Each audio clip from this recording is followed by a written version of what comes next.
After 36 years, there have been a lot of Mario games, with hundreds of levels between them, and dare I say it, most of them are pretty good. So we decided it was time to comb through the treasure trove of stages and poll our entire staff to find out which levels have stood the test of time better than all the rest. Please note, while certain members of the staff champion to include wonderful levels from games like Paper Mario and even Super Mario World 2, which is undoubtedly part of the Yoshi series, we opted to stick with games from the main series. So these are IGN's picks for the best Mario levels ever. Yes, it's a very new addition to the series to be included on this list, but there's no denying that Bowser's Fury is something really special.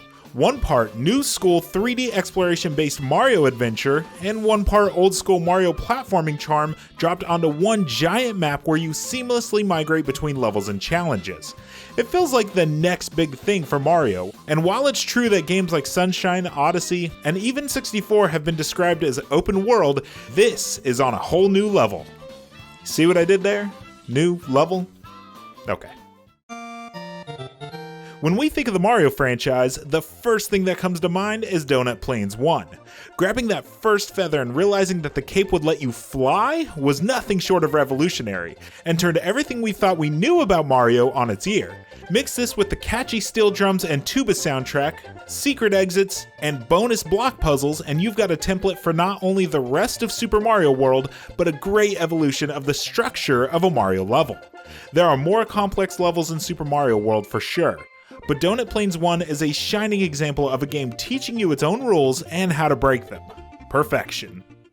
Another from Super Mario World, the sunken ghost ship is no normal level by any means. Sitting isolated in the waters at the center of Dinosaur Island, the stage combines the foreboding atmosphere of Super Mario World's ghost houses with clever references to Super Mario 3's airships, which have been noticeably absent in this world.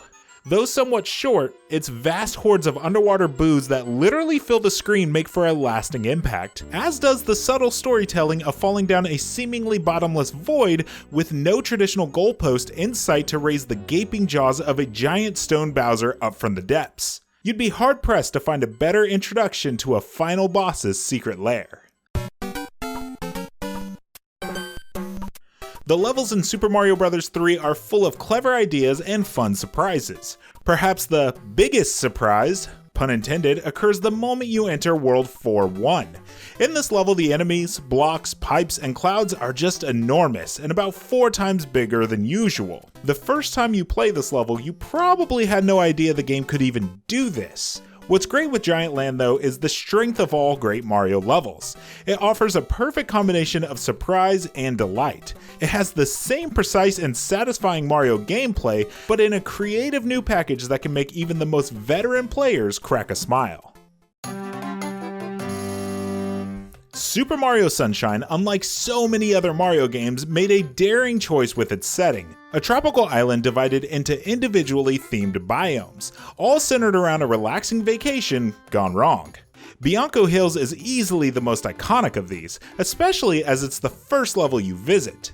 This believable, pleasant little Pianta town invites the player to test out our new flood capabilities throughout its multiple layers. There's a town side and a lake side, ground areas, water, and aerial bouncing wires that allow you to climb, and climb, and climb.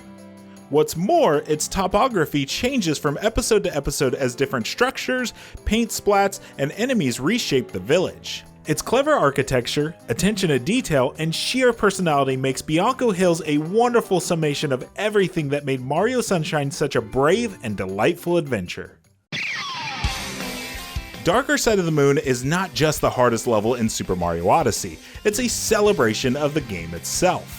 It's a 10-minute long marathon that not only throws traditionally fun platforming challenges at you, but also is a sampling of all the best mechanics that are unique to Mario Odyssey. Like the part where you take control of a Podoboo and have to jump from lava pool to lava pool while trying to avoid getting hit by spiked balls. Or the bit where you're a Pokio and you have to fling yourself from one platform to the next with your nose. Or who could ever forget the lead up to the finale where you control Bowser himself and go on a rampage, crashing through everything in your path. The best part? When you reach the end, you get a heartwarming thank you message for your dedication. No, thank you, Nintendo.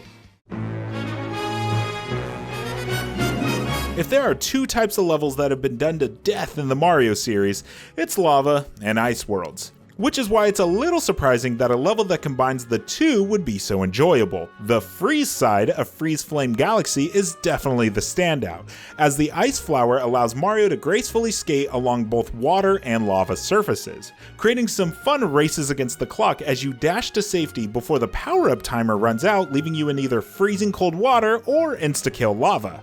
It's a really mechanically interesting and visually spectacular level that does a great job combining two very distinct themes into one.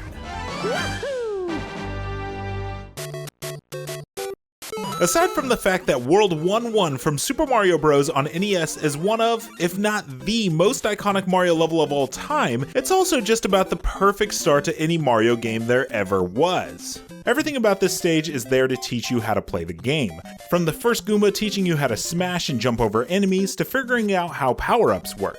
There's even a secret 1-up revealing that this world is chock full of hidden items, and of course the warp pipe that lets you skip the entire level makes you realize that this game isn't just the linear platformer it appears to be. It's an absolute perfect start to the adventure before you, and for the Mario franchise as a whole. Bowser in the Sky is the final stage in Super Mario 64, and I mean that in the truest sense of the word. It's more or less a collection of all your past challenges you've faced so far. It's got thwomps, spinning platforms, fire-spitting piranhas. All the obstacles that Mario's faced so far are trying to take him down one last time. And while the stage also features some pretty tough platforming, a missed jump doesn't always mean instant death. Finally, this is also the final showdown with a new neon-drenched Bowser, and it's not a challenge that should be taken lightly.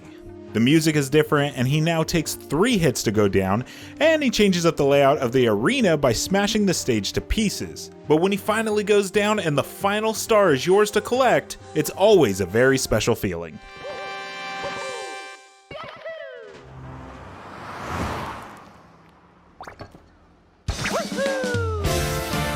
Over the last decade, Nintendo has been vigilant in transforming Mario from mere Jumpman mascot to a purposeful spreader of joy, and no single level in a Mario game better serves that purpose than New Donk City. While levels like Donut Plains or World 1-1 remain iconic to a generation of Mario veterans, New Donk City embraces all that Mario was, is, and will be. Though it's not devoid of platforming challenges for those who want them, it is first and foremost a playground. A theme park stuffed with toys and rides that react and interact in surprising ways. From electrical wires that can shock you, to musicians, to RC cars, to even a sad man who cheers up if Mario sits on the bench with him. But it's also packed with references to Mario's history, culminating in a show-stopping New Donk City Festival Power Moon, the ultimate celebration of Mario's old feats and new, and his joyous spirit. And there you have it, our picks for the best Mario levels ever. Let us know what's on your list that didn't make ours, and of course for everything else Mario, make sure to keep it here on IGN.